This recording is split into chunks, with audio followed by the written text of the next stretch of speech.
السلام عليكم ورحمة الله وبركاته. عاملين ايه؟ وحشتوني. النهاردة جايبه لكم طريقة طاجن الجمبري بالبطاطس من تحت اهيت. حاجة كده حكاية بالزيت زيتون. طعم بقى ما اقولكم. شوفوا بصوا البطاطس مستوية ازاي والجمبري طري مش ناشف، واسرار بقى وحكايات المطاعم بتاعة الجمبري عندي انا بس مطبخ نورة. بصوا هنقدم بقى هنا جنب الرز الصيادية اللي احنا عاملينه بردك في الفيديو. شوفوا الفيديو كله فيه كل الطريقة. نتاكل بقى مع الرز. بصوا حكاية حكاية، ان شاء الله هيعجبكم جدا. تابعوا بقية الفيديو شوفوا عملته ازاي بالزيت زيتون، وصحي وحلو للدايت كمان. شوية بطاطس كده بالزيت زيتون حكاية. بصوا حاجة كده الله اكبر الله اكبر بجد. متنسوش اللايك والشير والسبسكرايب عشان يوصل لكم كل جديد من مطبخ نورة. تابعوا بقية الفيديو شوفوا عملته ازاي. مكونات بقى طاجن الجمبري بتاعنا بالبطاطس حلو قوي قوي، هيعجبكم ان شاء الله. بصوا الجمبري انا غسلاه وشايله الشنبات بتاعته هنا اهي، دي بتتشال ونفتح ظهره بسكينه ونشيل منها الكيس الرمل. بصوا نضيف ازاي مفيش اي حاجه فيه. هنشتغل بقى هنا كله عاملاه كده. هنا بقى توم دقاه في ايد الجرن، دقاه مع ملح وكمون وكزبره ناشفه، بس ملح كمون كزبره ناشفه، دي التتبيله بتاعتي. وده زيت زيتون، زيت زيتون بيدي طعم حلو قوي، وزودوا منه بقى طعم حكايه. البطاطس هنا مقطعاها زي الشيبسي كده عشان ما تاخدش وقت في الفرن. ده للتزيين طماطم والليمون، وده مستردة نحط منه معلقه صغيره، مش عندكم مش متوفره مش مشكله، ملهاش اي لازمه عادي.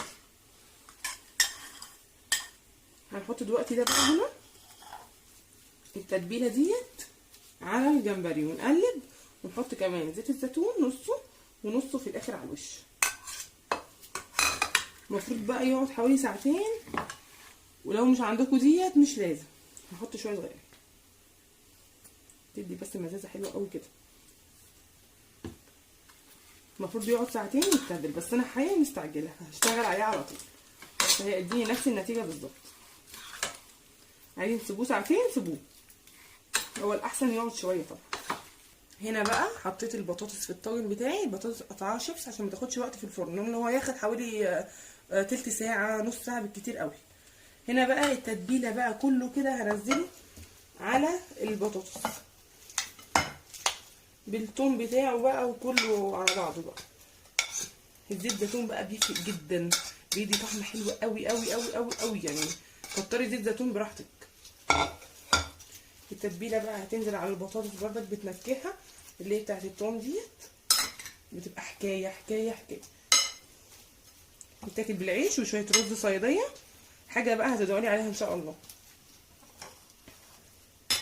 الزيت زيتون بقى اهو بقيته على الوش، ممكن نحط شويه ميه صغيرين، نص كوبايه ميه صغيره، وهندخله الفرن على درجه حراره عاليه تحت حوالي تلت ساعه.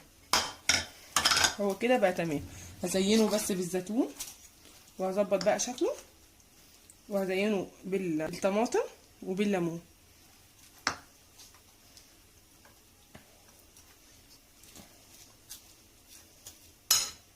هيعجبكم جدا، جربوه. ده اختراع بتاعي انا بالزيت زيتون والثوم، حاجه كده حكايه. الزيت زيتون اصلا هتاكلوه قبل الجمبري كمان. هنحط على الوش بقى هنا طماطم بس للتزيين، وهعمل لكم بقى دلوقتي رز صياديه كمان، هوريكم ازاي بيتعمل.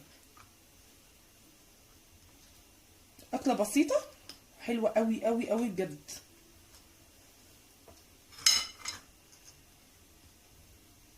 الف هنا عليكم.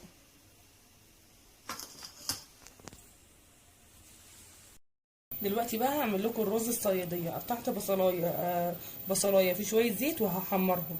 تمام. التوابل بتاعتنا ملح قرفه، شعر فلفل اسود، شعر كمون، ملح قرفه هي اللي بتدي الطعم.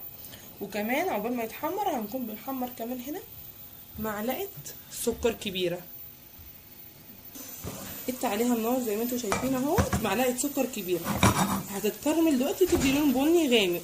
نحط عليها الميه وننزلها على الرز بتاعنا والتوابل وكل حاجه. القرفه تدي لون، والرز واللون الكرمره ده يدي لون كمان.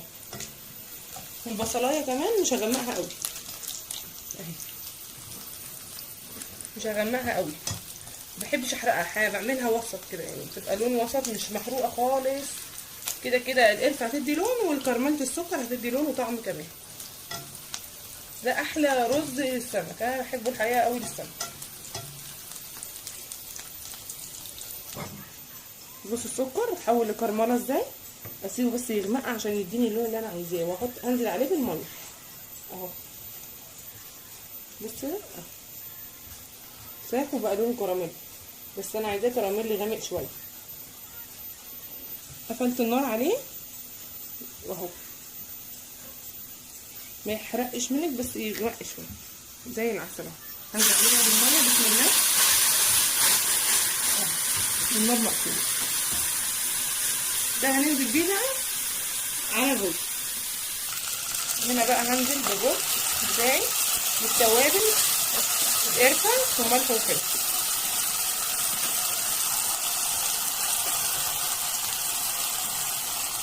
اهو، قرفه وملح وفلفل.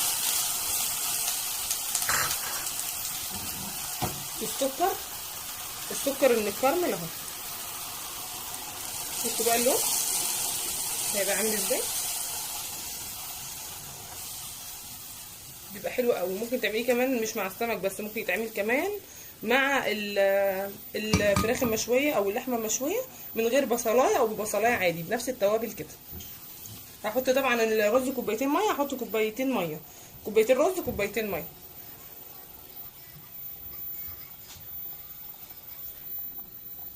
بص اللون بقى عامل ازاي. حطيت دلوقتي الميه، كوبايتين رز عليهم كوبايتين ميه، وعشان بصلايه حاطه نص كوبايه ميه زياده عشان في بصلايه. هغطيها بقى هتغلي، واروح مغطيها زي الشمعه وقافله عليها. اول ما تغلي هروح اغطيها كده عليها ومغطيه زي الشمعه. في الاثناء دي بقى عقبال ما الرز يستوي، كمان الطاجن اهو زي ما انتم شايفين قرب يستوي. حطيت له شويه ميه وهو بقى بصي حلو قوي. مش هياخد غير نص ساعه تلت ساعه بالكتير والبطاطس تستوي وكله يستوي.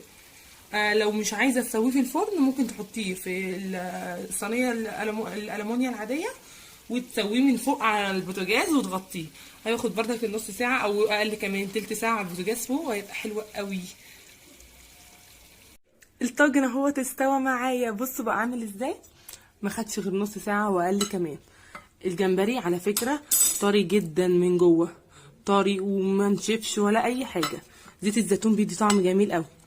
واستخدموا الروز بتاعته، لان الروز كمان بتنزل طعم حلو قوي قوي. بصوا استوى ازاي، حاجه كده الله اكبر جميله. وبقى حلاوه زيت الزيتون بقى في الطعم حكايه حكايه حكايه. هتدعوا لي والله عليه. استخدموه واعملوه، شوفوا مكوناته ايه، بسيط جدا وسهل، حاجه كده خطيره.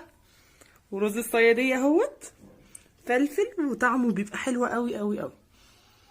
ما تنسوش بقى اللايك والشير والسبسكرايب عشان يوصلكوا كل جديد بعمله من مطبخ نورة باهي. ان شاء الله نتقابل على فيديو تاني جديد. باي باي.